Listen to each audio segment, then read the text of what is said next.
We in the building. We in the building. We in the building, bitch. We in the building. We in the building. We in the building. We in the building, bitch. We in the building. Finally, RZeroB and PTA have come back to BGN. That's Burn Game Network. Which means that finally RZeroB and PTA, for your entertainment pleasure, have come back to Giants Talk. We be talking about Giants and shit.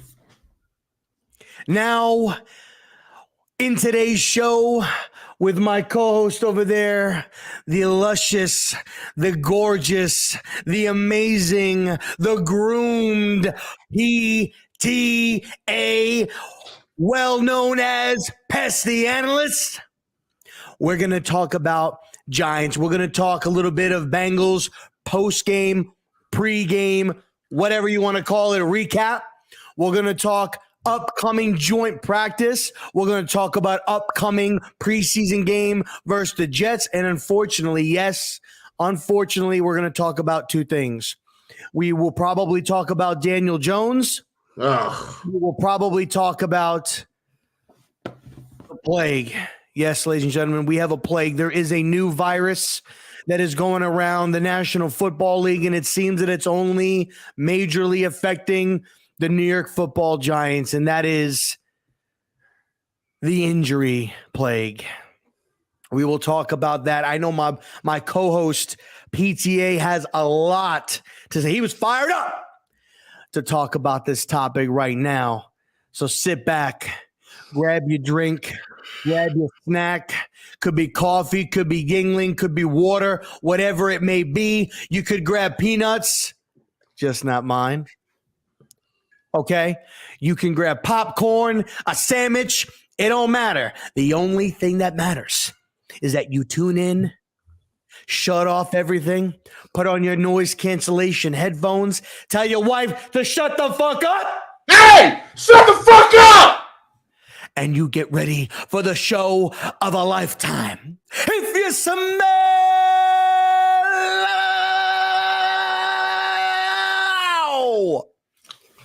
what RZeroB and PTA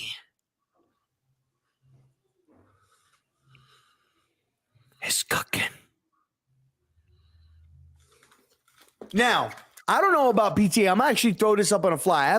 I haven't properly actually pre-discussed this with him. Okay. But depending on how we're doing on time, okay, we might post the StreamYard link in the chat.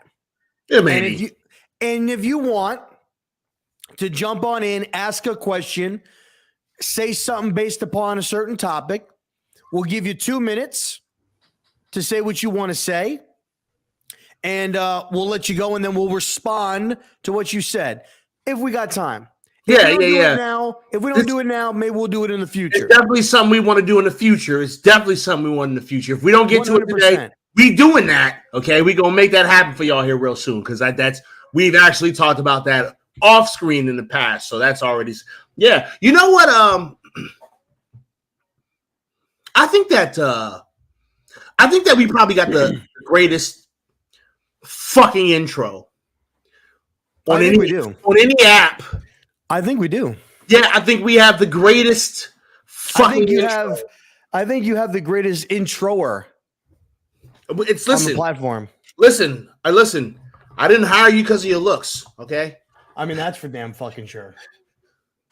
I mean, that is damn for fucking sure. Listen, 100%. I don't think anybody touching us on the intro tip. And here's the thing. Here's the thing is that no two intros are the same. And here's the even better thing is that no intro is ever planned. We don't plan it. We just do it. So that's we just do it. And we just do it. We don't think. We just do. So quick shout outs, man, to everybody that's in the chat right now. If you guys are in the chat, you guys are chopping up shout outs to you. Chris, man, always one of the top ones that jump into the chat. Tony, what's going on with you? Herbert, Elliott, what's up? What's up, Tony? Anybody that's in the Twitch chat, I appreciate y'all for coming through. Twitch chat mofos. I see who is okay. I don't know who this is. And I'm a little scared to click on it because I don't know what their profile picture is, but I see a lot of red near the crotch area of that, which leads me to believe that that's probably a dong, right? But who the fuck is Adam Edwards? Adam Edwards. Hello, it's me. Was wondering enough after all these years to remember me. I don't know who the fuck that is. You know who that is, Rob? They talking to you? Who is that? It's Adele, apparently. It's Adam Edwards on Twitch. He says, "Hello, it's me. Wondering if after all these years, is that on your Twitch channel? Is that on my Twitch channel? That's on somebody's Twitch channel." Adam Edwards. Yeah, I don't know. I don't see anything. I don't see anything on here. Who the? I see. I see Vice. Oh shit, is that? I don't know if I see. Okay, here's the thing, chat. Here's what you guys gotta understand, okay? Because I'm the producer of the show, so I'm in like the actual studio, okay? Like I'm in the deal here, okay? And so like we're streaming to a bunch of different. We want to make sure that this is it hits all kinds of different outlets. We want a maximum view on this, right? And so when I look in my chat, I can only tell what app you're on, but I can't tell like if it's yours, if it's mine, if it's fucking BGN's. I don't know who's who. So if I don't know who you are because I don't recognize your name, my bad, Joe. My bad. This is all confusing to me. I don't know how to operate. There's a lot of shit going on. I'm an old ass man. I see you in the chat, Vice, coming over from Twitch, man. How you doing, brother? What's going on with you? How you doing? How you doing? First and foremost, I gotta look over here to my co-host and be like, "What's up, good looking? How you doing tonight?" Listen, man, you know me. You know how I do. I'm just chilling, man. You looking good, baby. Hold on, looking good, baby. Hey, man, no, man, back up, man. My bad. My breath. Hold on, let me drink a little bit more coffee, my brother. I'm a married man. Come on. How you feeling today, man? How's your week been? Dude, man, week's been good. I mean, any of y'all, man, that watch, man, that jump in. I know Chris jumped in. I think it was on Monday, man. Had some really, really nice Twitter Spaces. I did one on Monday. I did one on Tuesday, and it was real good. Mondays went for like 4.5 hours. Tuesday went for 5.5 hours. I saw you were a maniac on the Twitter Twitter Spaces. You were going ham. And last Friday, and we did one last Friday, we had upwards to over 70 people in the Twitter space, and we went almost until like 1 o'clock in the morning. We had Justin Pennick was in there, Will was in there, El Jefe was in there. I mean, it was great. So if you guys want, make sure. What was I doing on Friday? I texted you actually. You were out on Friday. You were busy. You were busy. I was busy all weekend. Yeah, that's right. If y'all ever want to join, make sure to follow me. Follow fellow Pest. All right, Eli Rax from New York Revival. Shout out to New York Revival, man. They always be doing one. And when the season kicks off, we will be having the therapy sessions. Will be back. Eli always hosts the New York Giants therapy sessions after the games on Sundays. So if you want a place where you can go, talk about the game, get out your frustrations, or yell and scream because we won, that's the place you want to be. So make sure that you go ahead and you do this. Skull says Giants suck. I was clicking on that immediately. Listen, that's my boy Jake. I've known Jake for a long time. It's my boy Jake, but I'll let you go. Go ahead. That's cool. Hey, no shit. Have you not been paying attention? Like, have you not been like watching us? Like rage on the interwebs about the New York Football Giants. Like, have you not seen the terror that's in the streets? Have you not been on Twitter before, sir? Have you not seen Twitter? Have you not watched how we eat each other on Twitter every week? So yeah, no shit, Sherlock. Well, welcome to the stream. Appreciate you. No shit, fucking Sherlock is right. So listen, guys. we got a lot to talk about. Okay. A lot. We're going to talk about the Bengals preseason game. We're going to recap that a little bit. We're going to talk about Shep was back today. We're talking about what that means for the wide receiving core, what that means for the young players, what that means for just the Giants in general. Okay. Well, we're going to talk the joint practice that's coming up tomorrow against the Jets. Yep. And then we got our preseason game against the Jets, which I think is on Sunday. On the preseason at MetLife. And then after that, baby, after this Sunday, on this 2 weeks. And then we got, really 1 week until we actually have the first NFL game is on the 8th. Yeah, because it'll be on Thursday, so it'll be cool. But it'll be only Thursday. But we bouncing the shoulders, baby. We won coming in Tennessee, baby. We won in Tennessee. So let's get it. All right. And then we're going to talk about the injuries. All right. We're going to cover the injuries. We're going to talk about that. Wait a minute. Stop the fucking show. Why do these assholes always come in here talking like this? Like, right? And you know who he says. You know who he says. The 2023 Super Bowl champion Dallas Cowboys. Get the fuck out of here, sir. You get the fuck out of here with that ridiculous "it's our year" bullshit. You said it last year, here's and the year before that, and the year before that. Here's the thing, Jake. And the year before that, and the year before that, all the way before that, and the year before that, and the year before that, and the year before that, and the year before that, and the year before that. All the way back to 1995. I was a fucking child, sir. Were you even alive? As a matter of fact, if you want to be technical, the Giants won 2 Super Bowls before the Cowboys even did. What are we doing here? What are we doing here? If you want to be real, the only reason why y'all motherfuckers won some championships was because Phil Simms and LT retired, baby. That's really the only reason why y'all even were competing. Nah. I'm gonna give those 90 Cowboys teams their flowers because that fucking defense, that Dallas Cowboys defense was good as shit. I'll give them their flowers. I was a child. I didn't even understand what I was looking at back then. I think y'all in Texas. I think y'all in Texas are going to be real happy. You want to know why? Because I just got off the phone.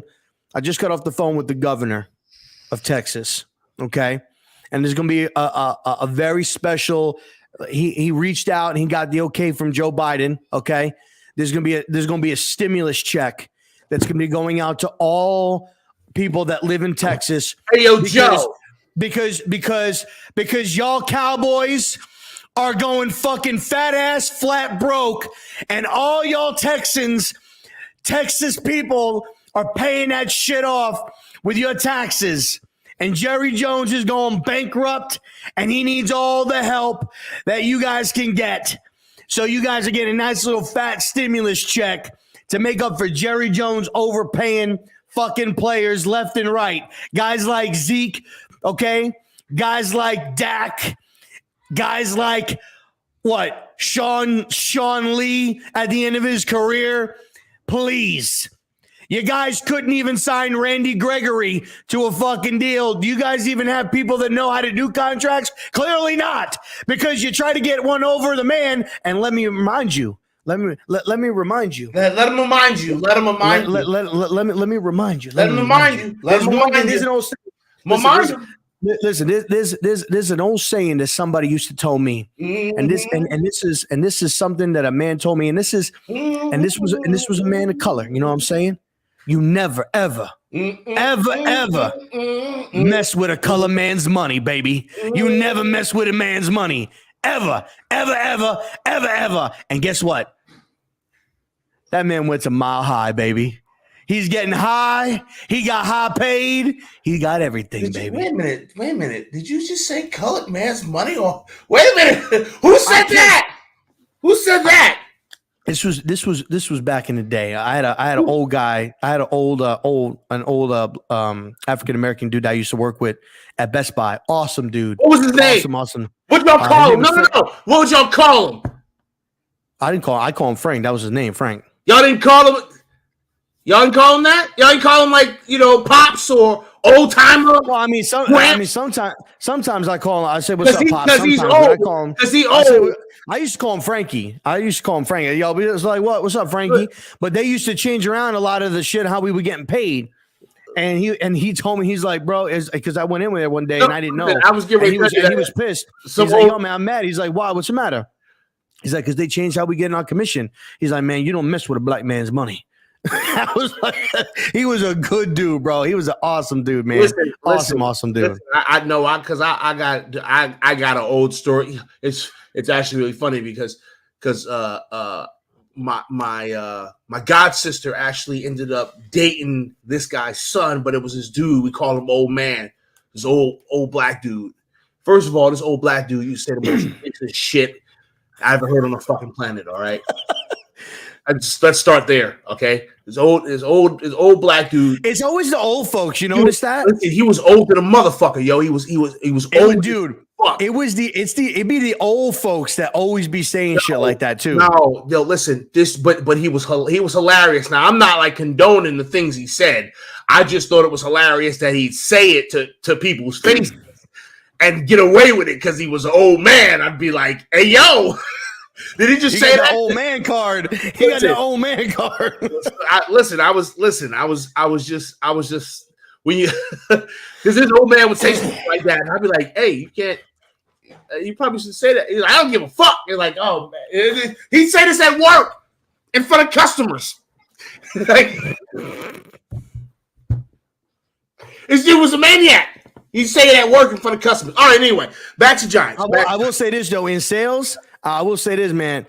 When it comes to selling, man, some black people are real smooth with the sales, bro, with the verbiage, with how you talk. It's like something like he worked in appliances, and bro, he was selling washers, dryers. He was selling them left and right. That's just called swag. I know, that's what I'm saying. Like he got that, like just the way he would talk. He was just the old man. He had the old black man swag. Everybody, baby. Every black person. Yeah, every black person and quite a few white people know about that old black man swag. We know about that. I mean, I'm learning. PTA is teaching me about the swag. First of all, I don't got old black man swag. Okay, I got middle-aged black man swag. I call you old. Just because I got a little gray in the beard, I mean, that's wisdom. Yeah, I'm saying that's wisdom. That's wisdom now. I mean, all right, okay. Let's get into it. I want to specifically. I just want to get this out the way right now, okay? Because I am fucking upset about this. I want to get this out of the way right now. I am so sick and tired. We'll start there. Yeah, because I got to get it out. Otherwise, it'll be bubbling inside me. Go ahead. Go. I'm so fucking tired of this team dealing with. Dude, you son of a bitch! You rotten motherfucker!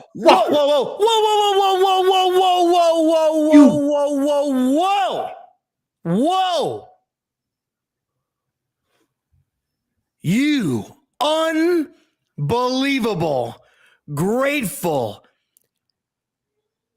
sham-wowing son of a bitch. Did you think that we weren't going to notice?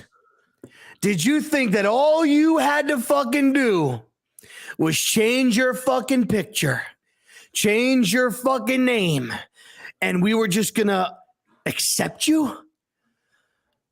PTA. Let him have it. You sorry, disgusting, despicable, disrespectful, sorry scumbag son of a bitchin', eating up all the good food, leaving the crumbs for nobody. You're fucking selfish, taking everybody's money out of their pocket when they ain't even looking, breaking into people's houses when they sleep and stealing their toilet paper. You're a scumbag, Millie Mays. You'll always be a scumbag. Yeah. Now I'm gonna do it. I'm gonna do it just because Ben Simmons is the fucking GOAT. I'm so tired. So tired of these goddamn injuries, y'all. Like, look at me in my eyes, because I know I don't always look directly into this camera, right? I try to sometimes, but I'm not going to be a professional. There's a little bit of blue in your eyes, you know what I'm saying, baby? There's no blue in my eyes, all right? I was going to make a joke that I can't make on screen. Anyway, so the fact of the matter is that I am so sick of these fucking injuries. Every single year. It doesn't matter who the coach is. It doesn't matter who the general manager is. The injuries always happen at our practice fields and at our fucking stadium. What the fuck are we doing? That's what I need to know. Why? Players are always getting hurt. It's always in our damn stadium or on our damn practice field. What's the deal? Something's wrong with the surface. Get rid of whatever it is that you're using and put some fucking grass in there. John Mara, what are you doing? See, but here's the thing. I've been having extensive conversations in a lot of the Twitter spaces that I'm in. And we actually had a guy that came in that actually does field maintenance and works with turf, works with grass. That's what he does for a living. Fuck you, Billy Mays. He's been doing it for years. And we also we also had a young lady who I was actually going to reach out to have her come on the show. Very, very knowledgeable. Worked with the Giants. Oh wow! For I believe a little bit, and is very familiar with and seeing how the training staff, the rehab, what they do and how they're treated and everything like that. And I'll make sure to DM her and reach out to her and get her on. But look, I mean, like, here's the thing. When it comes to grass, right? I hear you with that, but whenever I think of grass, man, it makes me go back to Candlestick when we went ahead and played the 49ers and it was raining and how muddy and sticky that ground was. And to the point, like, that's, to me, especially because we play in New York, it can rain, it can snow. Snow is wet rain, like it, and stuff like that. Like, it can make the field even muddier, right? That's and football, then I think about, man, dirty, muddy. I understand, but here's the thing: is you can still get injured. You can still get injured that way. You can still get injured that way. Now, I said this today, and I'm primarily going to talk about Colin Johnson. And Colin, I wish you a speedy recovery, my dude, for real. That sucks, man. Was really, really proud of you, man, for how you were performing. You were working hard, and we all, as Giants fans, had high expectations for you. Some have even said you were KG's replacement, and that's he looks so fucking good, man. You know what I'm saying? Damn. But what I will say is this, and I said this today. Us as fans, we have to remember this, okay? Is that this is how these players make their money. This is their livelihood. This is how they put food on the table. This is how they want to go ahead and provide for their families. This is how they want to go ahead and provide for their parents. Some of these players, they pay off their parents' homes. They take care of their mamas with this money. Like, this is what they want to do. Now, I know with me, when my shit's not working, I'll give today as an example. My shit was not working today, and I made $23 in commission today. And all I wanted to do was make some money because I just could not get my systems to work. And I wanted nothing more than to get onto the phones and be able to make my money.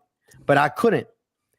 And I can only imagine how these players are when they get injured. They want to get onto the field and make their money for two reasons. One, that's how they provide for their families.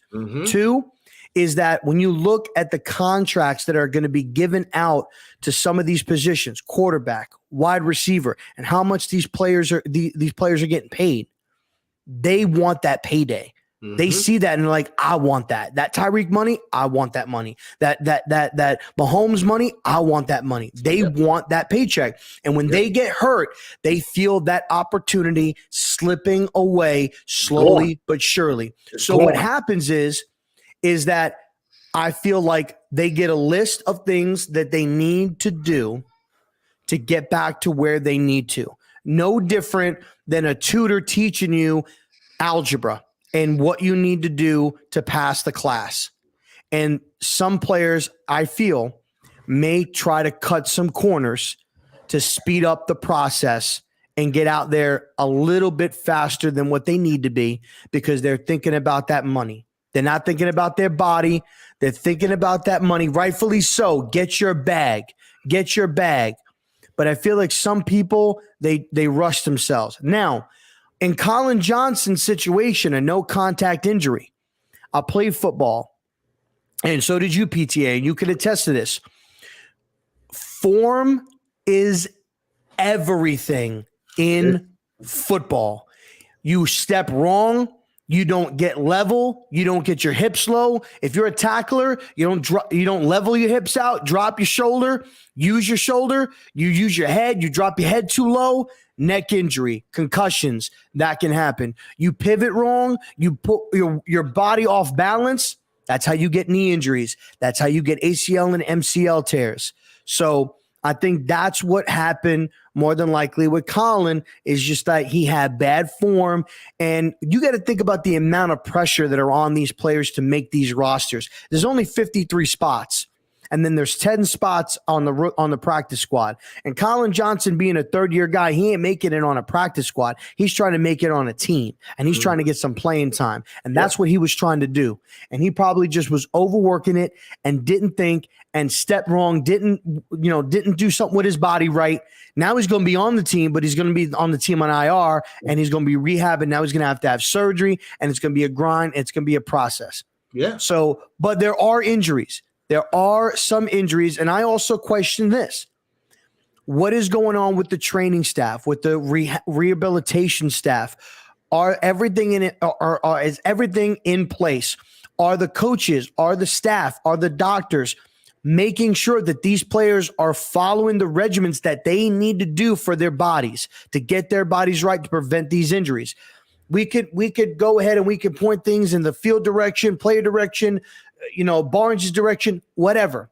We don't know what the actual issue is, but all we do know is that I saw a chart today that gave a breakdown of the amount of injuries and inactive players due to injury, and the Giants were at the front of that fucking list. Mm-hmm. They were at the front of that fucking list. Listen, check this out. Right now we have 7 players on IR. 7. Okay. Now, I'm not going to count Ricky Seals-Jones, though, because he got a little toe injury. I was getting ready to say, there's a couple of these players that are just kind of stashed away on the injury reserve. Because you could put a guy on IR just to hold him so they can't. You don't have to cut him or whatever. Nobody. You just do it. You just do it. Yeah. They hide players on injury reserve all the time. There's players that are not. You asked Justin a question yesterday. I did. How many players did you get a response on that? He didn't get a response. He didn't give me a response on it. I'm still trying to figure that out because I'm curious about that. How many players can we bring back from IR? Like, is it still more? Can we still bring multiple players back? And can we still bring players back after 4 weeks as opposed to 8 weeks? I need to know that because some of these moves are strategic, but Darian Beavers ain't. You know what I mean? But the Darian Beavers thing was a legitimate injury, though. Yeah, that's what I'm saying. That's a legitimate injury. Colin Johnson, a legitimate injury. I mean, there's legitimate injuries. And then you have people who are just hurt, just plain old fucking hurt. Like Kadarius Toney, who I'm going to be completely honest with. I know Kadarius Toney got skills. I know we got the flavor. But if this motherfucker don't get on the goddamn field, I'm going to be done with him.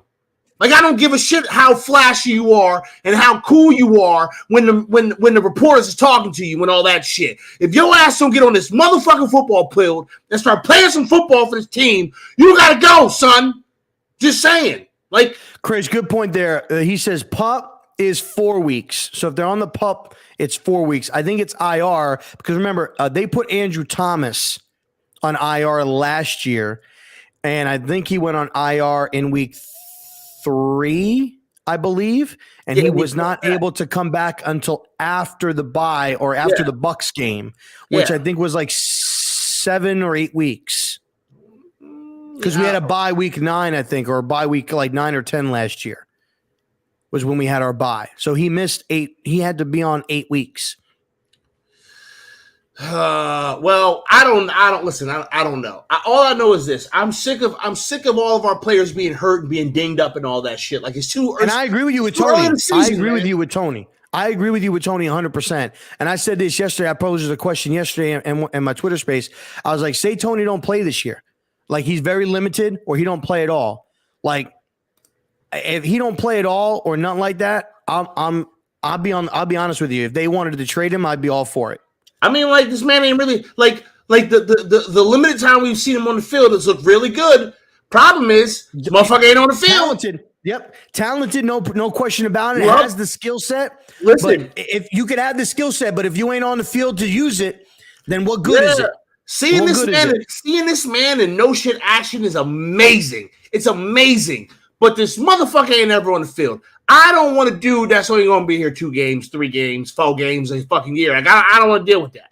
So, like, these motherfuckers need to get on the goddamn field. I saw a video of him. He was, running around just a little, half-speed drill, and his hammies are acting up. You can see him, like, and I'm like, motherfucker, you've been hurt since last year. You've been hurt since last year. Not this year. I'm not talking about last year. You've been hurt since last year, 2020 fucking 1. You ain't healed up yet, motherfucker? Bro, what's going on? I need you on the field, bro, because you're good as shit. But if you're not on the field, it doesn't matter. Get your ass on the field, Tony. What are we 100%. Fucking doing? 100%. I don't give a damn. Watch your mouth. Damn, Ash, you want to come in? Chris says here, if Tony is limited this year, pick up OBJ mid-year after he passes a physical, and if he's willing to take a veteran minimum deal for a year, 100%. OBJ is not taking a league minimum deal from the Giants. Fuck no. He would tell John Mara to shove it up his ass. Fuck no. He would tell John Mara to shove it up his ass. He'd be like, get the fuck out of here. Vet minimum. Suck my dick. And he'd leave. He'd walk out. Listen, right now, I said it today too in a space, man. Like people were asking, like, what are we going to do about the wide receiver position, this and that and whatnot. Obviously, I think that probably secures a job for a guy like Darius Slayton. With Colin Johnson going down, who we thought was a potential, trade for depth at another position. I think it secures David Sills 100% in making this roster. Some people say that David Sills didn't get I don't know. Like I saw today, David Sills against Darian Evans. He ran a beautiful route. I think David Sills is way underrated right now or underappreciated by a lot of, or underviewed is a better way to put it. Underviewed. I think CJ Board, he's still done. He's out. I would rather have Corbin returning fucking kicks. And I also think it secures Richie James as well. I think it also secures Richie James as a potential wide receiver and returner. I would put Richie James there. But I would keep an eye on a guy like Emmanuel Sanders, who's a veteran out there. Cole Beasley, who's been around for a little bit. Keep an eye out there. Both were in Buffalo last year. Both have familiarity with Dabes. So I would keep an eye on those 2 names to potentially be brought in. Tight end wise, I know we're a little bit thin there. Eric Ebron talks are heating back up again. Jared Cook, and there's another guy that just got hurt, Chris Herndon or something like that. He just got cut from the Saints or something. So I'm trying. I think the Giants. I saw something that said that was speaking to some players that were claimed. One of them being Hand. Harrison Hand, cornerback. Yeah, I saw something like that too. But I haven't seen anything else, so I don't know if that even happened. But Giants Bear game. Nah, I don't think I'm gonna be at the Giants Bear game. Because I'm going to go to the Giants. I'm going to go to the Giants Washington game. Legacy game, baby. For the throwbacks. I'm going to be at that game, definitely. So let's do this. Let's move on to. We could talk about the injuries like the whole show. Really, it literally could take up the whole show.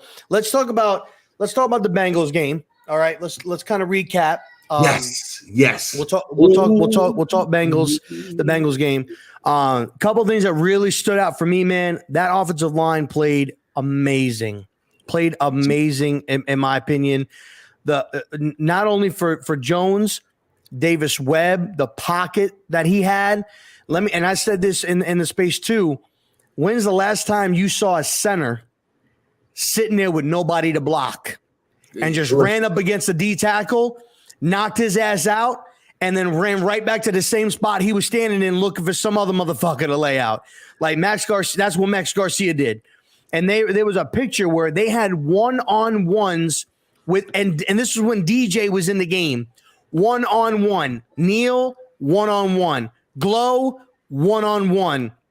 I don't know who's playing. I think it was Ezekiel, one-on-one, winning his matchup. I don't know if AT played, but whoever was at the left tackle spot, one-on-one. Like, I've never seen a pocket that fucking beautiful. I don't think DJ has since he's been on this fucking team. So I was really, really proud of the offensive line. Despite all of the injuries, I was really proud of the offensive line and how they performed. I was really proud of DJ and how he went through his progressions. It got even better from last week. Yeah. He went through his progressions. Yeah. I saw him going through, checking down 1-2, throwing his third guy. I even saw him checking 1-2-3 and then hitting his fourth read. Saw him doing that. And he looked more calm in the pocket than he did in week 1. Tyrod, he was all over the place. Tyrod did not look good at all. Davis Webb, I feel, has outperformed Tyrod the last 2 years. Pat Leonard? Fuck Pat Leonard. Pat Leonard said that? Oh, man, I didn't realize it was Pat Leonard that said that. Put that back up. So 3 players off waivers. Harrison Hand, Jalen Moore, and Bailey Gaither per Pat Leonard. Fuck Pat. Fuck Pat Leonard. Fuck Two. Pat. If that motherfucker was on fire, I wouldn't even piss on him. Two. Okay, now I'd pee on him because I don't want nobody to. Yeah, all right, I'll pee on him. What about you? What were some standouts? What were some standouts from the game from you? Because those were my two. I mean, I have others, but those were my two that really stood out to me that I really liked. Okay, Figgity first. I got to give Daniel Jones his flowers, all right? Like, I know, right? And I'm not saying that like. And what kind of flowers we talking about? We talking about like the $9.99 from Walmart? I mean, I don't know. I'm gonna get some fucking nice flowers. Listen, I'm not saying that I'm changing my opinion on Daniel Jones yet, okay?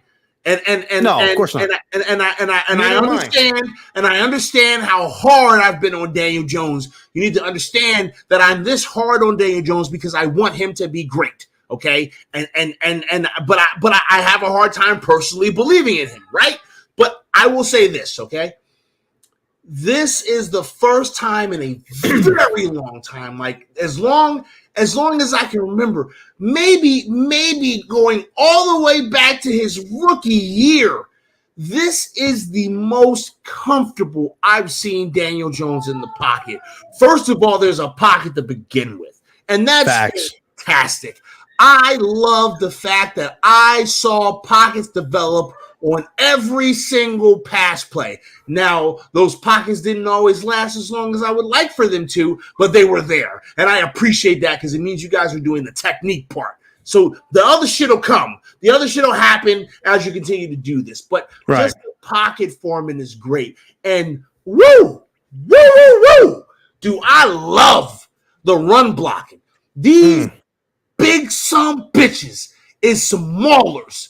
If you weren't really paying attention to what these guys were doing in the run game, you need to go back and check it out because my goodness, some big holes that the offensive line is making. Gigantic holes. I don't even know who the dude is. That's the wide receiver that was looking like a fucking beast, but he was looking like a beast though. Botchman or whatever. No, not Alec Bachman because he's a wide receiver. I'm talking about the running back that started the game. Antonio Williams? Was it Antonio Williams? Number 21? Number 21 is Antonio Williams, and then you have Brightwell, I don't think has played the last. It wasn't Brightwell. No, it was Antonio Williams. Yeah, Corbin. Corbin's 25. Yeah. So what I'm saying is that and I saw this week 1. By the way, I'd like to let you know that I noticed this week 1. I said, "Ooh, our run blocking looked good. Our run blocking looks good. Like really good. I think Saquon Barkley is getting ready to make a lot of money because of this fucking offensive line. Huge. I mean, when you look at and there was so many people shitting on Evan Neal. Bro, like the play of Evan Neal from week 1 preseason to this week, he looked fine. Night and fucking day. Keep it in perspective. He's still going to struggle. He's still going to struggle a little bit. Keep it even more perspective. We didn't play any starters, right? We were playing a second string. But you're supposed to look good against second string. You're supposed to go out there and beat the shit. That's the point. That's the point. Like, remember, last year, I think we played the Bengals last year in the preseason. And we went up against second and third stringers. And they were shredding through our offensive line like they were fucking Hall of Famers. Beating the shit out of us. We had AT. You had AT starting at left tackle. You had basically 3 out of your 5 starters on your offensive line started against the Bengals. And DJ never took a hit other than late in the game, and not late in the game, but like late into his time when he threw it to David Sills when he had a guy in his face. Yeah, and I'll say that too. That good on you, Daniel. Stood right there with a man in your fucking face, and you delivered a fucking laser to David Sills. And that fade that Sills adjusted to, look real good. So listen, I gotta give Daniel Jones his flowers right now, okay? And I've said this so many times that if I can get Daniel Jones to consistently string together good games, I'll shut the fuck up, y'all. I promise you I'll shut the fuck up about Daniel Jones. I fucking pinky swear. If I can get some consistent play from Daniel Jones, like what we saw in this recent game, because he looked good. He looked really good. I was like, wow, where the fuck's he been this whole time? Like, where the fuck's this guy at? Because this ain't the same guy. Yeah. This ain't the same. I'm sorry. This ain't the same guy. And I'm not saying that this coaching staff is so great. What I'm saying is that his last coaching staff was fucking ass. So coaching is everything, guys. Coaching matters a huge amount. And I've been saying this. And a lot of times I'll jump into Twitter spaces, man, and people think like I'm just on my knees stroking Daniel's dick, getting ready to swallow his fucking load or some shit. And that's not the case, but I'm a realist. And the biggest comparison that people will make is, all right, well, Justin Herbert did it. Okay, well, when you look at it, like the 2 coaching staffs that Justin Herbert had were way better than the fucking 2 that we had the last couple of years. Way fucking better. Not to mention he has 2, and his fucking head coach just said it in a meme that was on Twitter last night. We don't have 2 $20 million fucking receivers for no reason. And he was telling that to his young corners. Hey, you guys got to go ahead and cover 2 $20 million receivers. Why do you think we pay him that much? You think we just pay him that much just to fucking pay him? He had 2 top 10 wide receivers. And for the most part, his offense was healthy. Yeah, his offensive line was bad. But when you got playmakers that you can just get the ball to, that makes up for a bad offensive line. But now, okay, you got to think. You're going to have a running game now, okay? We could. He's going to have a pocket now. He could. Now, again, I'm not sitting here saying Daniel this, Daniel that. But when you look at the progress that Daniel has made being with Brian Daboll for the little amount of time that he's been with Brian Daboll. Last year, around this time last year, what were we bitching about? He looked like shit. He don't go through his progressions. He don't do this. He don't do that. I'll be honest with you. Call me crazy. Against the Bengals, we looked like we had a fucking quarterback. We looked like we had that. No. We looked like we had an offense because we had an. What I'm saying is like. He looked, let me rephrase that. It looked like we actually had a quarterback for a change. Like he looked like a quarterback. I will admit that I absolutely said, yo, where the fuck was this Daniel Jones at? Because this Daniel Jones looked good. I don't know what the fuck it was before, but this Daniel Jones looks okay. If he can keep doing this, 100%.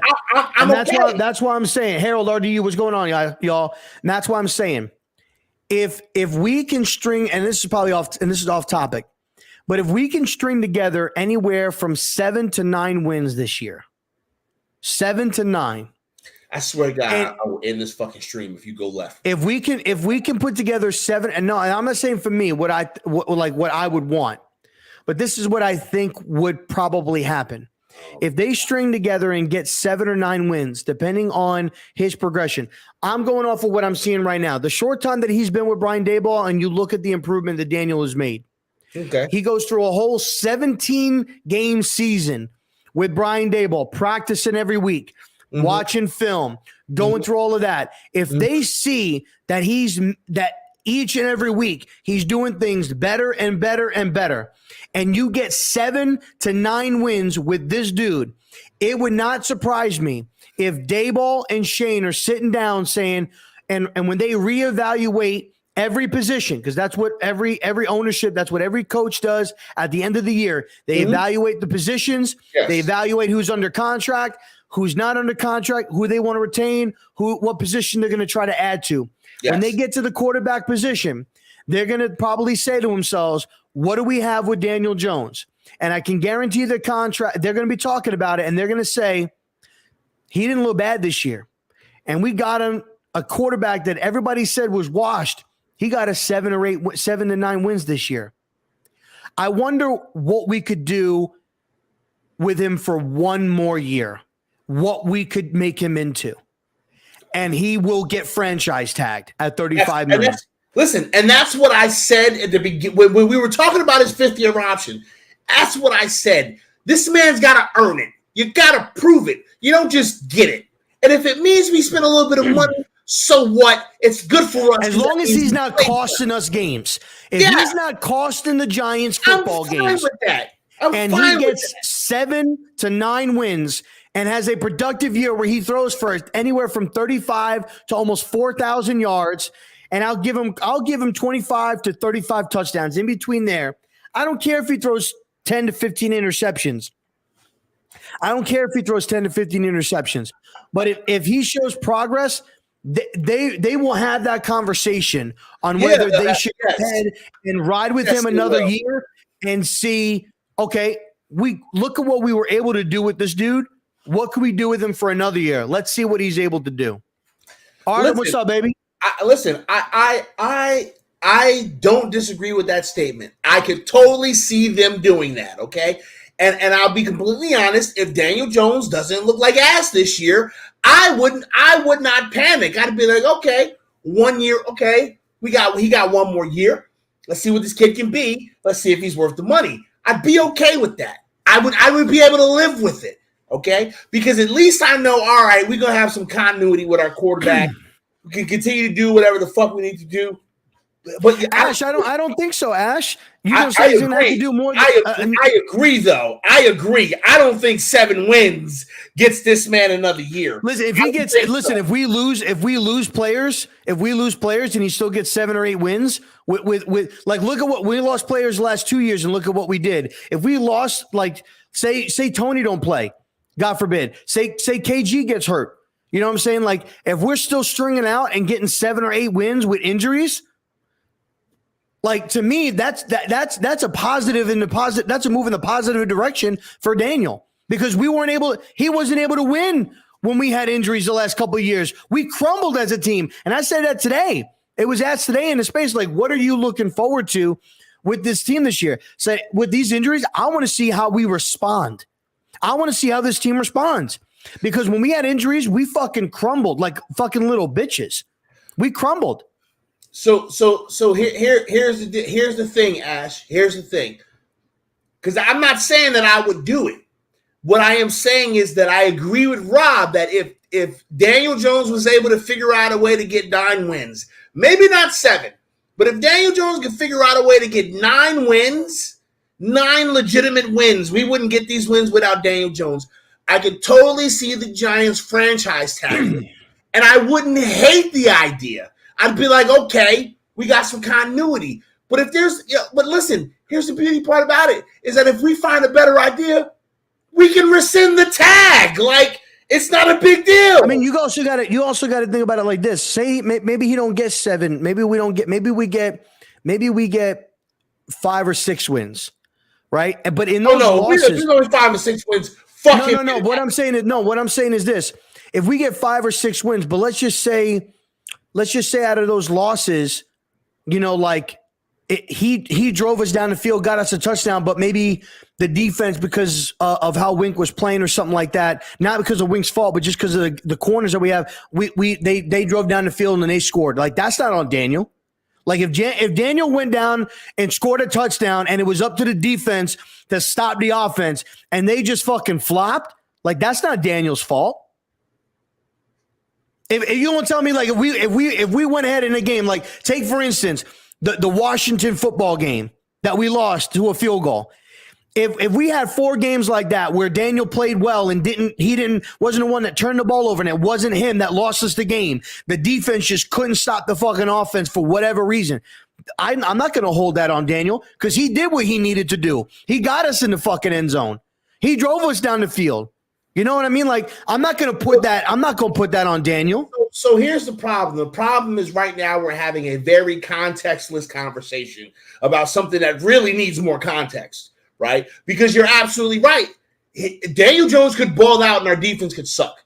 And are y'all going to say, oh, no, don't get rid of Daniel Jones. But Daniel Jones putting up numbers, but our defense is ass. Yeah. That's a possibility. I'm just throwing this out there that it is a thing that could happen. It is a thing that could happen, that Daniel Jones could ball out and our defense's ass. It's not going to happen, but it's a thing that could happen. Is all I'm saying. That's all I'm saying. So we need a little bit of context with this conversation. So but because we're having this with no context, that's why I'm saying, like, in my mind's eye, I can see these things happening. I'm not going to rage over them. Do they make the most sense? I don't know. But we do need to find a goddamn quarterback. And it would be way easier if we already had him and he was here. I don't think we do. But goddamn, would it make life easier if that guy's already here and his name is Daniel Jones. It would make life easier. Because now we at least know, okay, well, hey, we got the most important position. Now we can continue to build around him. Now we can spend our resources fixing, the last few holes that we got. You know what I mean? Like, again, there needs to be more context to this, though. And we'll see it. We'll see it as the season goes. I still don't believe in him. Okay? Tyrod smells better. I don't. Obviously, I'm not convinced with Daniel Jones yet. But do I hope, as a fan, do I wish him, that he performs well? Absolutely. Because I would love nothing more than for him to ball out and we don't have to worry about trying to go after another quarterback, and we can use the money, we can use draft capital to further build this team around him if he performs well, and be able to go ahead and build a championship caliber team in the future. Because I think, I'll be honest with you, I think Daniel's progress really says a lot for where this team is going to go in the next year. Like, if he doesn't play well, you're talking about we're probably not going to be competing for anything until 2024, 2025. But as far as when it comes down to it, because you're going to have to draft a quarterback. But if he does well and he shows progress, you could talk about competing in 2023, 2024. So that's a big thing. All right. So also today, wait. I just want to address this thing real quick to Sal. 2 things. 1, Daniel Jones will never be a top 10 quarterback. Okay, even if he's better than what I think he is, Daniel Jones is never going to be a top 10 quarterback. I don't believe that.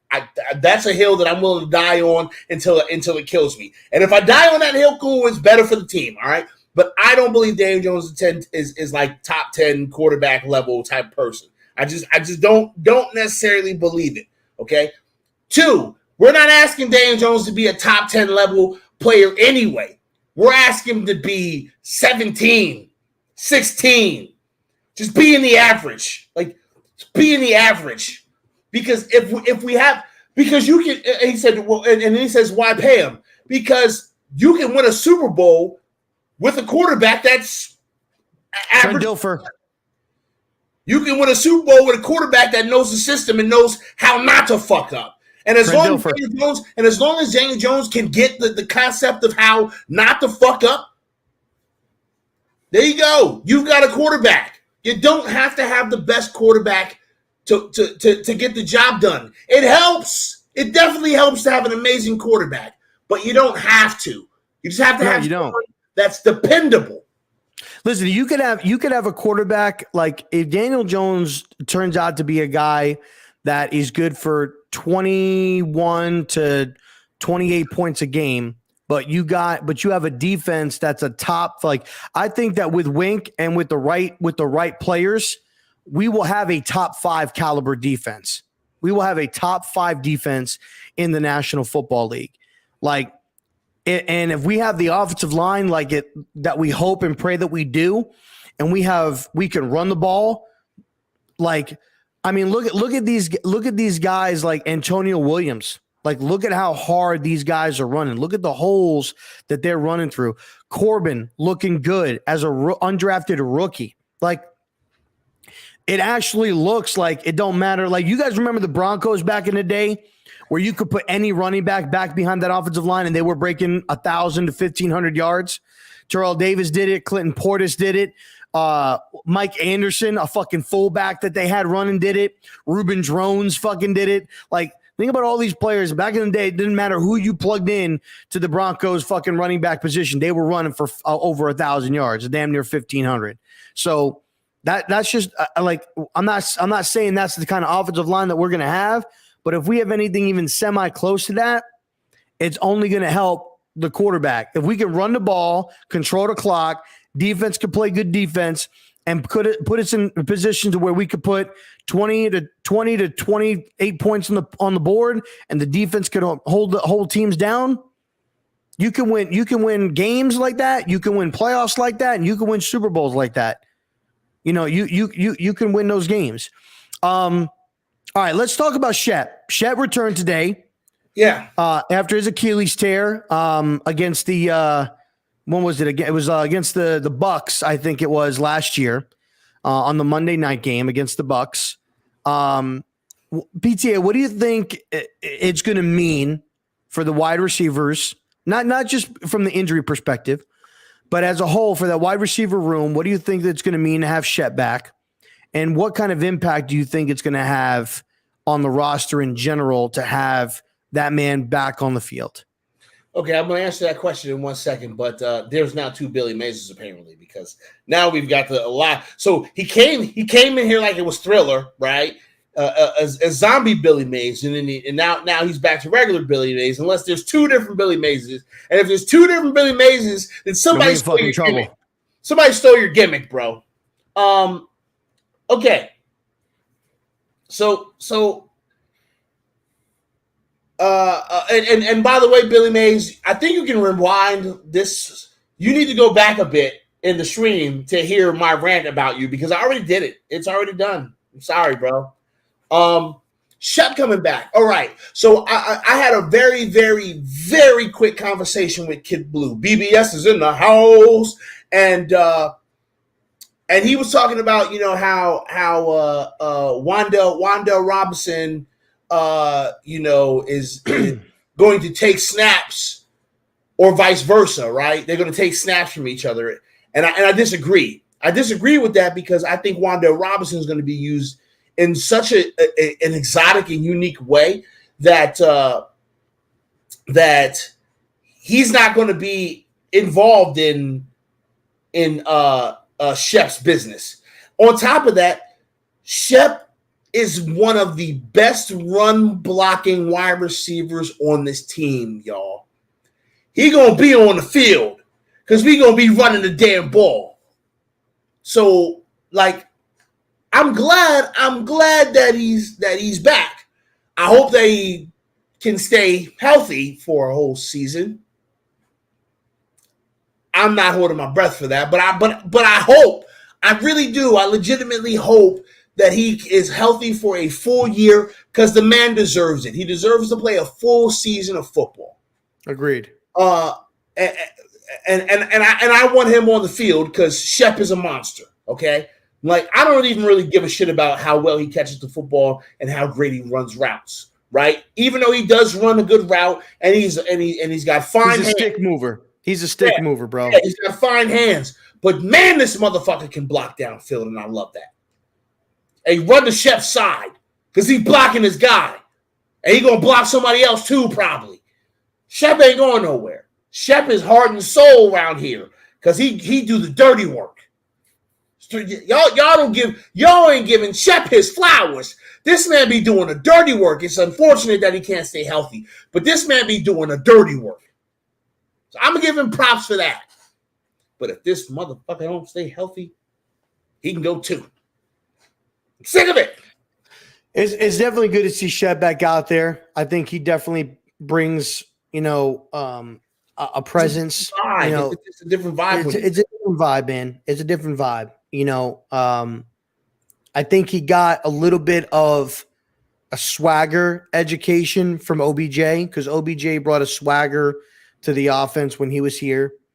And I think, I'll be honest, I think that him and OBJ and Barkley bonded so much that I think not having Shep out there while Barkley was playing, I think now that Shep is going to be out there, I think like having Barkley and Shep, those boys balling side by side once again, it's going to mean something to both of them. It's going to mean something to both of them. I agree. It's always nice to have someone that you like really respect and care about on 100%. That. You know what I'm saying? Like 100%. That's my dog. That's my dog, and we on this field together playing. Like, yep. I still think that Barkley feels that way about Odell. Like I think that Barkley would love to have Odell back because that was his guy. Like Odell was his dude, like 100%. Like that was his dude. We ain't doing that. That's not happening. But that's never. We can dream all we want, and believe me, I would do it in a heartbeat. Like I would welcome him back with open arms and everything, but it's not going to happen. I'm pretty sure most Giants fans would be very happy with Odell Beckham Jr. coming back. I'm pretty sure that that you would be hard pressed to find a Giants fan that's younger than 35 that would be really legitimately mad about Odell Beckham Jr. coming back. You're not gonna find it. You're not. It's going to be hard. All the people that are going to be mad about Odell Beckham are going to be old motherfuckers yelling at clouds to get off their yard. You know what I'm saying? Like, yeah. So listen, from a talent standpoint, we're not going to sit here and pretend like OBJ is not a beast. I still feel some kind of way about him. Talking shit about Eli and talking shit about New York in that interview. I didn't think he needed to do that. I'm always going to have a little bit of issue with that because you don't let people see your dirty draws. You know what I mean? Like you only let the special people see your dirty draws. There's currently one person on the planet see my dirty draws because I trust that person. Yeah. And Odell Beckham, he has dirty draws on camera.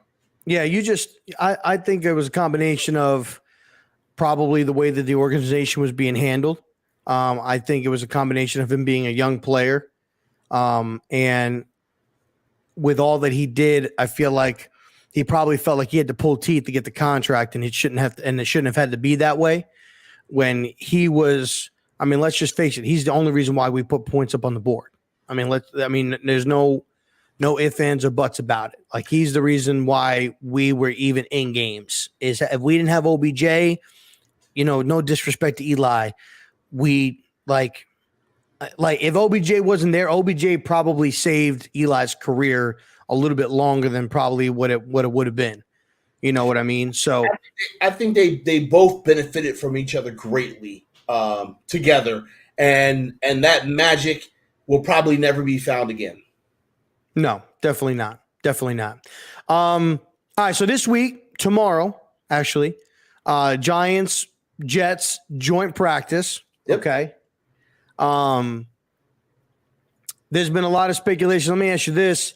What are you looking for going into this joint practice? And if this joint practice goes well, do you expect them maybe to give a lot of the first team reps to the point where in the game, you may not see the first team guys because of the practice, where you might see a little bit more of the second and third, string guys. Or do you feel like Dave will still pull one out where he's like, yeah, you starters, you guys still playing?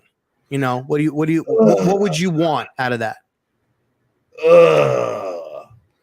As a player, I want to play. I want to play in every game as a player. As a coach, I don't want my stars to play. I'm just keeping it funky, but I do understand their need to do it. This is what I think. I think that the starters, certain starters will probably get 2 or 3 series. Other starters will only get 1. You'll see a combination of 1s and 2s out there, and then later 2s and 3s. So I don't think it's going to be like the first drive. I almost expect it to be our starters. Like, this is our starting lineup, motherfucker. This is who our stars are, and we want to run a script of 10 plays. They go out there, they run their 10 plays, and then their 10 plays are done, and then that's when that rotation starts to happen. That's personally what I think is going to go down. That's what I think makes the most sense. You give your starters some reps to get out there and hit, especially if the Jets are saying they're playing their starters. I do think you throw your starters out there for at least a series, let them bang, and see how you look. How do we look against your starters? Especially because you want to kind of get some of that stuff on film anyway. So if you got the opportunity to get some 1s-on-1s, you might want to do that so you can get film and see how they're playing against that team's best players. So that's essentially what I think is going to happen. It'll be a low snap count for the starters. It'll be a low snap count for some starters. There will be other starters that get more snap counts, at least until the second quarter. Until we and I mean, shit, who knows, man? Maybe Dayball's a psycho when he plays that heavy 1-2 sprinkled in combination for the first half. Maybe he's a psycho. I don't know, but maybe that's not what I would do. That's not what I would do. I'd play my starters. I'd say y'all gonna get 10. Y'all getting 10 snaps, okay? 10. I don't give a shit if it's 10. I don't give a shit if it's 10 snaps, from the drive or 10 snaps, and it took you 3 to get 10 snaps. I don't care. You're gonna run 10 snaps, 12 snaps. I don't fucking know. Yeah, 12. That's 12 snaps, right? Because then you at least get 3 sets of first downs or whatever. 12 snaps. You get 12 snaps, and you sit your ass down. You're done. That's what I would do. Yeah, I mean, I don't think we're going to see guys like Saquon in this game. No. You're not going to see Saquon play in this game. You might see Saquon get like 3 reps. I think he'll get reps in practice. I don't think he's going to see reps in the game. I think Leo will get reps in practice. He won't get reps in the game. He won't play. Same thing with Dex. I think Dex won't play either. Blake isn't going to play. Tay, I can see Crowder playing, not Blake. Aziz, I can see Aziz, like you said, maybe getting like 10 snaps, maybe a quarter, half a quarter, something like that. I can see, him doing that. Take a shower, yeah. I can see the same thing for McKinney. I can see the McKinney getting the same thing. I don't think Adori's going to play. Oh, yeah, you think they're gonna throw the young bulls to the wolves? I think so. Okay. I think they'll go ahead and I'm with it because I'm with it. Get your ass out there. I think the young bulls, they need to work.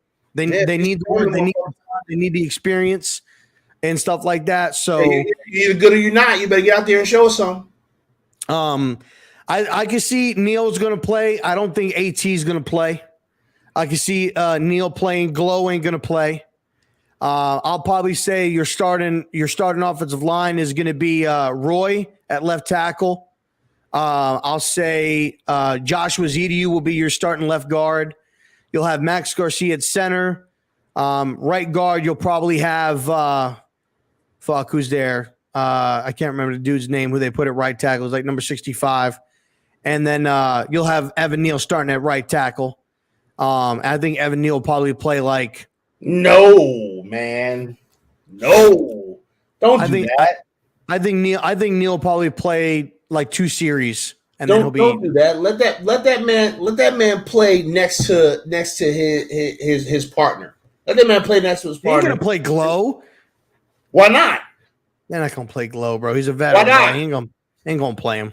Glow won't play. Glow want to hit.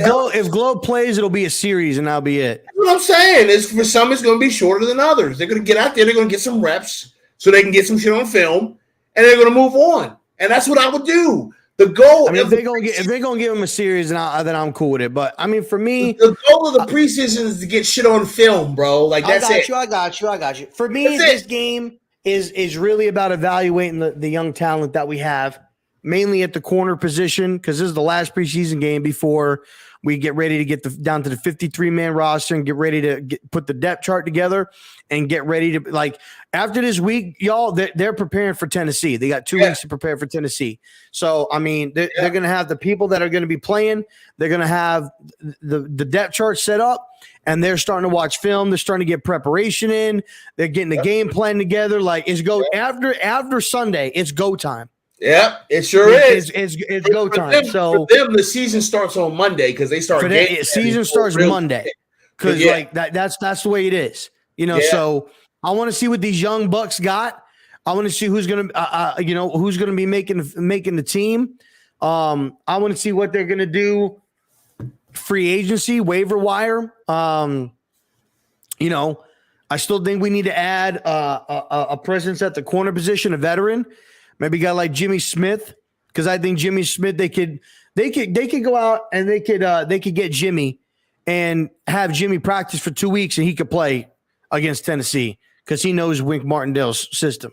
You know, like he could do that. Like, I mean, Jimmy's a guy that he could come out there and practice for 2 weeks and he'll be ready to go. So I want to see what we got out of Robinson. I want to see what we got out of Evans. I want to see what we got out of Gilbert. Like, I want to see these guys in action. Flott's practicing. I want to see Cordell. I hope he plays. I want to see Cordell Flott. I want to see him play. I don't necessarily think he's going to play in this game, but I can't wait to see. He might not, but I mean, I want to see what he's got. I want to see what he's got. Cordell Flott in the field. I love that kid, man. I love that kid. That's just me, man. I just want to. This is about the young. This is about the youngsters. This is about the youngsters. Yeah. I can see us going in. We're going to have 3 quarterbacks on the roster. I don't think Davis Webb is going to get cut. I think they're going to run with 3 quarterbacks. I can see them running with 4 running backs. I think the 4 running backs will be Saquon, Brightwell, Corbin, and Antonio Williams. I don't know what's going on with, and if not, one of them is getting put on the practice squad. I know Matt Breida hasn't been playing. I don't know what his deal is, or why he's not. Mm-hmm. But he's either gonna. They could run with 5 running backs for all we know. Like, but like Corbin definitely needs to stay on the roster. Like, that's a good running back. Like, if anything, you put him on the practice squad and do that. So we'll see what happens and go from there. All right, last but not least, because we only got a couple of minutes left. What was the last thing we were going to talk about? We talked about the injuries. We talked about the Bengals game. We talked Shep. We talked joint practice. Mm-hmm. I think we covered everything. I think we covered everything. Yeah. All right. So let me get this. Hot takes for you. What are some moves that you could potentially see, given the situations, after this Sunday? Give me 2 players offensively and 2 players defensively, if you can, that you think that last week probably weren't making this team, but now have a very good shot at making this team now. I mean, Alex Bachman is on the team. After what Alex, he got hurt today, did he not? I thought he got hurt today. No. He didn't get hurt today. That was Colin Johnson that got hurt today. So he definitely made the team. And then another player that I think made the team. Oh shit! See, here's the problem. It's hard for me to really name someone else. And I kind of feel the same way about defense. Hell, I feel like we're not done making roster moves, to be completely honest with you. I feel like there might be a trade coming up or something. That's what I think. I think we may be trading for someone. So, all right, so let's go there. If there's going to be a trade, who are we trading?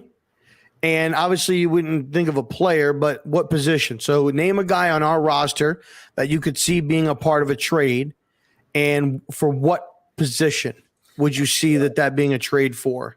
I mean, so it's evident because obviously it would be a player swap. Is what it would be. It'd be a player swap, or a player and a a late pick for a player. So Darius Slayton is a question mark on this roster. Even with all these injuries, he's still a question mark in my mind, right? Yep, Chris Slayton for a corner or an off-ball linebacker. Like an interior linebacker? Yeah, like an interior off-ball linebacker, yeah. Because we just lost Beavers. And I had a feeling that Beavers was going to be really good for us. And we really need a cover guy. Like, Blake Martinez is going to tackle everyone. But he ain't covering no tight end. Yeah, but Tay can cover, no? I mean, Tay can cover. We're going to have to see how well Tay can cover. Like, we're going to have to see. Right now, there's nobody there that I'm like, okay, I feel confident that linebacker can cover that tight end. That linebacker can cover that drag coming across the middle from that slot wide receiver. He can get in there and disrupt the timing a bit. Like that's what I hope. So it's either a corner or an interior off-ball linebacker. Well, I mean, let's look at it like this, right? So if Slayton is still on the trade block, you got to look at teams that are in need of a wide receiver. Mm-hmm. Baltimore is one that sure. they need some wide receivers. Mm-hmm. Wink has some familiarity, obviously, there with. We get Patrick Queen. Let's go. We going to trade with Patrick Queen. No, he's not getting fucking Queen. Fuck. But he knows the linebackers there. He knows the corners there. Maybe you make a trade there. I would say another wide receiver needy team, maybe. You could go with the Packers, is another team that may need some wide receiver help. The Falcons could need some wide receiver help because Ridley's suspended the whole year. Also, Tennessee Titans. Tennessee Titans are in need of some wide receiver help as well. And you could even say maybe the Patriots, because the Patriots could be needing maybe a speed wide receiver guy. So me personally, I think the main team that jumps out at me is Baltimore, because they really don't have a wide receiver. And Baltimore would be a team that maybe you can make a trade for and be like, hey, 6'2", speed guy, and whatnot. It makes sense because, he would get a revenge game against the Giants, in midseason. Watch him go for like 200 yards in that game and score like 3 touchdowns. But that would be a team that I would probably be reaching out to and saying, hey, what do you got? What are you willing to do? This and that, whatever. That could be a team that they make contact, and they may keep him on the roster. They may keep him on the roster. If he's healthy right now and Tony's not ready to go, that's a 6'2" speed guy that you can have on the edge that can stretch the field. He's not good though. He's not. He's not good, but he's not good, man. But he's fast. Off, man. He's not good, but he's fast. Yeah, but he's not the guy. But he's not the guy he was his rookie year. That's the problem. He's not. But I'm saying, like, who else are you going to get to stretch the field? Who else are you going to get to stretch the field? Like you said earlier, Wan'Dale Robinson. They're going to use him pretty uniquely. Backfield, slot, stuff like that. He ain't going down the field taking off the top. Right? No, he's not. KG's not an off the top guy. Like he's a curl, He's shifty. Shifty mid range guy. Like he's a big body. You want to get know him what I'm the saying? ball Like, space. yeah. You want to get him the ball in space where he could try to he'll make a man miss just because he's strong and he's powerful. But you need that guy that's going to stretch it over the top. Now Richie James is fast. Right. But I mean, like, he's not like John Ross. We use John Ross as a speed guy to take the safety over the top. I mean, could David Sills be that guy? Could Sills be the guy to take it over the top and you use that? But I mean, is anybody going to be afraid of David Sills? And maybe they're not. And maybe we use that to our advantage. Maybe they're like, hey, well, David Sills, who the fuck is that? Remember Revis? I don't know who he is, but, and then Victor Cruz ended up being a star. Really, I think the production of what we're going to do, the roster moves, it really depends on fucking Tony, man. And if he's able to fucking play, like if Tony can fucking play, it's wide the fuck open. But if he can't play, man, like we're kind of like, I don't know. It's going to be, I'll say this, just going into that week one, man, it's going to be that whole game, whether we win or lose that game, is going to be up to Daniel Jones. Yo, that game's going to be a thumper, yo. I can't wait. There's going to be some fucking hitting it's gonna be going on. And listen, I'm telling y'all right now, keep an eye on the fucking trenches. Keep an eye on the fucking trenches. And I'll tell you one matchup that you're going to want to see. And I tell you this, and this, you know what? Hot take right fucking now, baby. You ready? You be watching this fucking guy, and I think a big fucking key to stopping Derrick Henry is going to come down to two. I'm going to say three players right now. DJ Davidson, who we took out of Arizona State in the 5th round, that's a big bitch. That is a big bitch. And when you've been seeing some of his highlights, especially against the Bengals last week, the dude is a hole filler.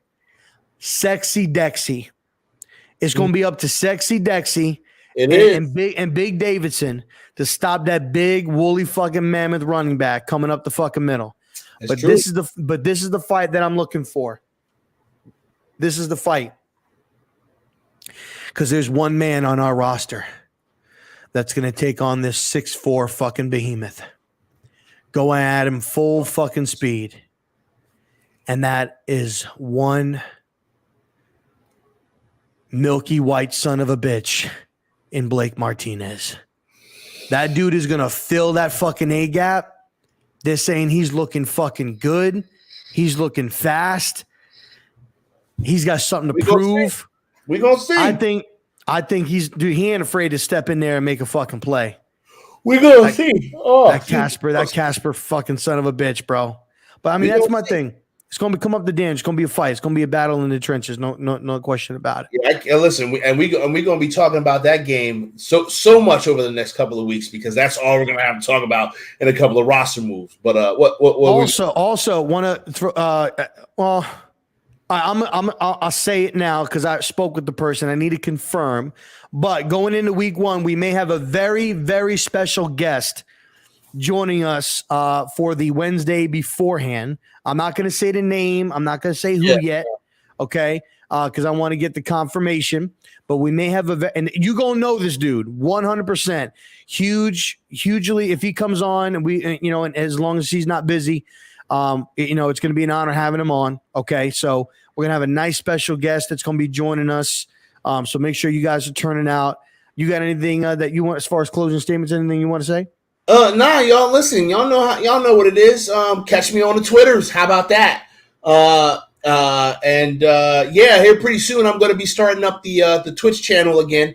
The Hall of Fame League is coming back, baby. So the CFM nerd, he's gearing up and he cannot wait to get back on the damn Twitches. So that's coming up soon. I think I might actually have some slots open. I think I may have like 1 or 2 teams open on PlayStation 5.